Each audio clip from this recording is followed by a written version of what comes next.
हम शुरू से यहीं के रहने वाले हैं। इवन सिकंदर आजम जब आया था हमारे आबाओ अजदाद यहीं के रहने वाले थे। हमारे आबाओ अजदाद ही थे जिन्होंने उनके साथ झड़पें की थी। तो हम शुरू से ही अंदरून के रहने वाले हैं। पुराने चले हुए आ रहे हैं एक दूसरे से नस्ल बाय नस्ल सुनते हुए कि आया कि यहाँ पे इतनी जंग हुई थी कि अच्छा खासा नुकसान उनका भी हुआ था। बाद में वो काबिज हो गए थे। लेकिन ये है कि जो तारीख आती रहती है मुतवातिर, कुछ तब्दील हो जाती है, कुछ होती है, लेकिन मेन जो चीज़ें आती हैं वो रह जाती होती है। लेकिन आजकल बहुत कम आते हैं, कुछ मुल्की हालात की वजह से हैं और कुछ ना आने की वजह यह है कि ये गुंजान इलाका है बहुत ज़्यादा।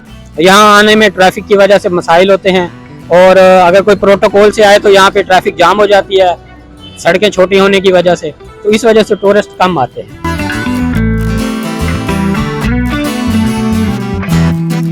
जी हाँ नाज़रीन, इस वक्त हमारे साथ खूनी बुर्ज के एक रिहायशी मौजूद है। आइए जानते हैं इनसे इनके बारे में कि इनका क्या एक्सपीरियंस है यहाँ पे जब से ये रह रहे हैं। अस्सलाम वालेकुम। वालेकुम सलाम। जी आपका नाम? फैसल रहीम। फैसल रहीम, आप हमें ये बताएं कि खूनी बुर्ज की असल हकीकत क्या है जो आप जानते हैं? खूनी बुर्ज की हकीकत सबसे पहले तो ये इंतहाई तारीखी जगह है। इसकी पुरानी जो मशहूर होने की वजह है कि यहाँ पे सिकंदर आजम को तीर लगा था जिसकी वजह से मशहूर था। दूसरी इसकी मशहूर होने की वजह सिखों के दौर में थी, अंग्रेज़ों के साथ घुमसान का रन पड़ा था।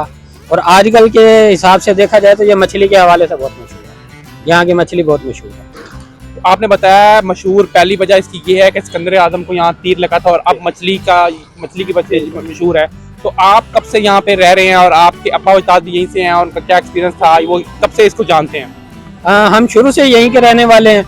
इवन सिकंदर आजम जब आया था हमारे आबाओ अजदाद यहीं के रहने वाले थे। हमारे आबाओ अजदाद ही थे जिन्होंने उनके साथ झड़पें की थी।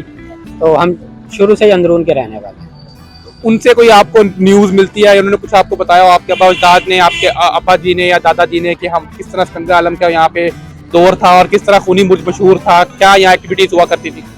जी उन्होंने इस हवाले से तो डिस्कस किया था। पुराने चले हुए आ रहे हैं एक दूसरे से नस्ल बाय नस्ल सुनते हुए कि आया कि यहाँ पे इतनी जंग हुई थी कि अच्छा खासा नुकसान उनका भी हुआ था। बाद में वो काबिज हो गए थे। लेकिन ये है कि जो तारीख आती रहती है मुतवातिर, कुछ तब्दील हो जाती है, कुछ होती है, लेकिन मेन जो चीज़ें आती हैं वो रह जाती होती हैं। तो मुल्तान की मशहूर तरीन जगह है खूनी बुर्ज, तो क्या आप जानते हैं इसके बारे में?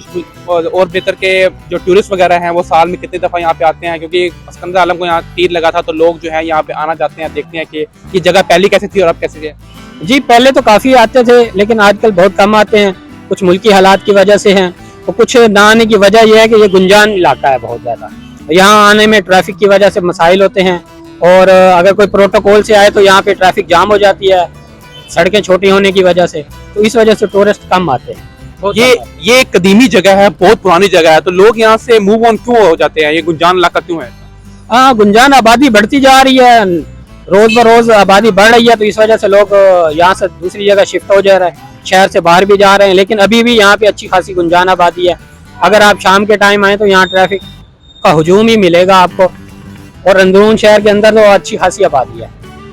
इसके अलावा कोई आपको इससे रिलेटेड कोई मुश्किलात वगैरह का सामना करना हो, क्योंकि आप बहुत टाइम से यहाँ रह रहे हैं, तो आपको कोई ऐसा मुश्किलात का सामना करना हो जिसका मुतालबा करना चाहते हो कि ये ठीक होना चाहिए खूनी बुर्ज को लेके? हाँ, सबसे पहले जो मसला है यहाँ का सीवरेज का है। सीवरेज का मसला यहाँ पे ठीक होना चाहिए और साफ पानी का। यहाँ पे साफ पानी और सीवरेज के मसाइल हैं, बेसिक बुनियादी मसाइल हैं। और चीज़ जो आती है वो है तजावज़ात। यहाँ पे तजावज़ात की वजह से भी ट्रैफिक का हुजूम रह जाता है। जी हाँ नाज़रीन, ये थे हमारे साथ एक शहरी जो खूनी बुर्ज के जानते हैं और यहीं से फिर रह रहे हैं बचपन से। इनके पास अजदाद की हिस्ट्री भी यहीं से मिलती है। जी हाँ नाज़रीन, मुझे दीजिए इजाज़त। मैं हूँ आपका मेज़बान नुमान बड़ाई और आप देख रहे हैं आम ट्रैवल।